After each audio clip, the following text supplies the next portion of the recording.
Why do poets so regularly use nature in their poetry?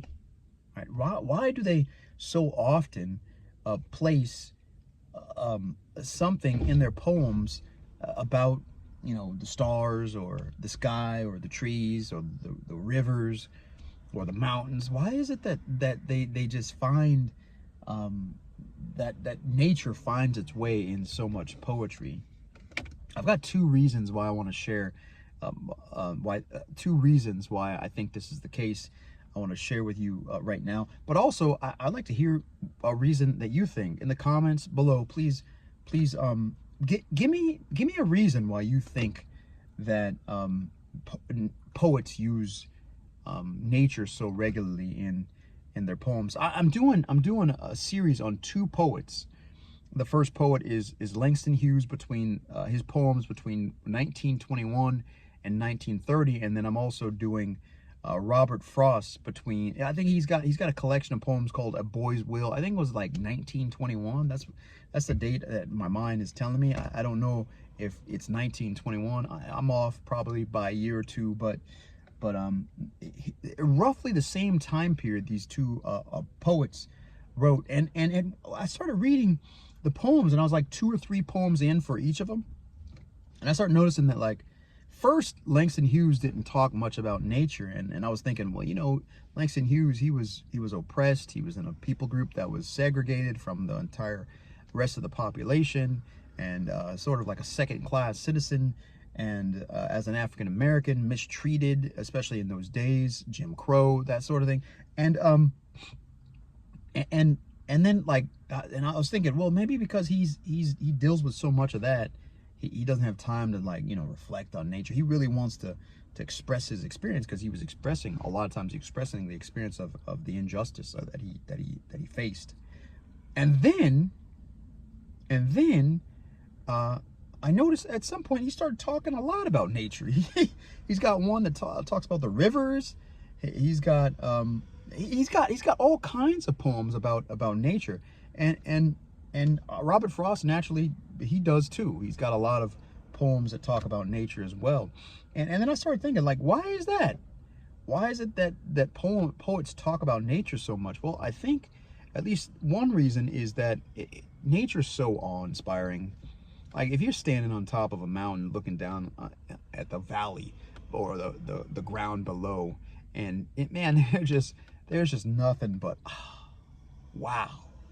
Right? If you're watching the waves come in and go out on a beach shore, it's hard not to marvel. It's hard not to marvel when there's a big storm or something like that, and the storm just takes everything out, rips up trees and stuff. You're like, whoa. It's hard not to marvel and be in awe when the ground, the earth starts to shake. I'm in California, so the earth starts to shake, and you're like, whoa, like wow, what the hell is that? And so, it's so, nature's awe-inspiring. It brings out the part of us that I don't even know if words can describe. Right? When we smell a flower, that flower does something within us that you just can't describe. When you put your hands in the dirt, like, you all of a sudden become happy. Right? I love gardening. Maybe one day I'll show you some of my garden.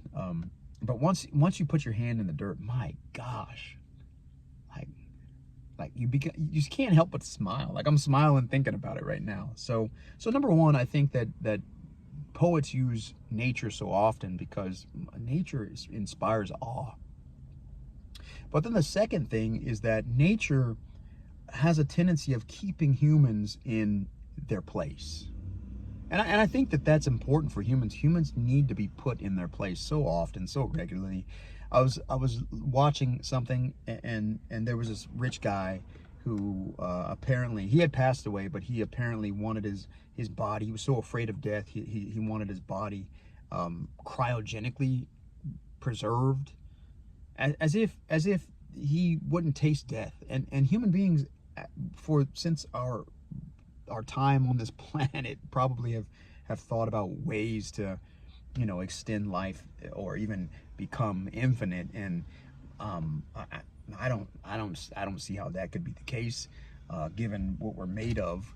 But nonetheless, everything has a shelf life.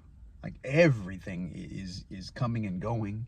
Everything has a start and everything has an end. It doesn't matter. Even the earth itself has a start and has an end. It may be millions of years from now that it has its end, but at some point there will be an end. There's an end to all things, and nature tends to remind us of that. It puts humans in their place. And so that, I mean, a good poem with nature in it can really move you. There's so many ways that poets use nature. A lot of times you'll see a poet personify something in nature and call it a he or she, call it a thing, right? Call it the stars something, or call some, you know, they're just personified. They're given the nature's given hands and feet. It's given human characteristics, and nonetheless, nature can inspire awe. Nature can cause the listener to be put in their place, to be reminded of just how powerful nature is. And when you go against nature, oftentimes as humans, it's like getting into the ring, the boxing ring with a pro fighter, and you have no idea how to fight. It's like you got no business doing it. You're outmatched when you try to come up against nature. So yeah, man, that's two reasons why I think that poets use nature so regularly in poems. Why do you think poets use nature so regularly in poems? Why do you think they constantly are talking about the stars, the sky, the beetle bug on the ground? Why do you think that they do that? Put that in the comments below, and I'll see you on the next one.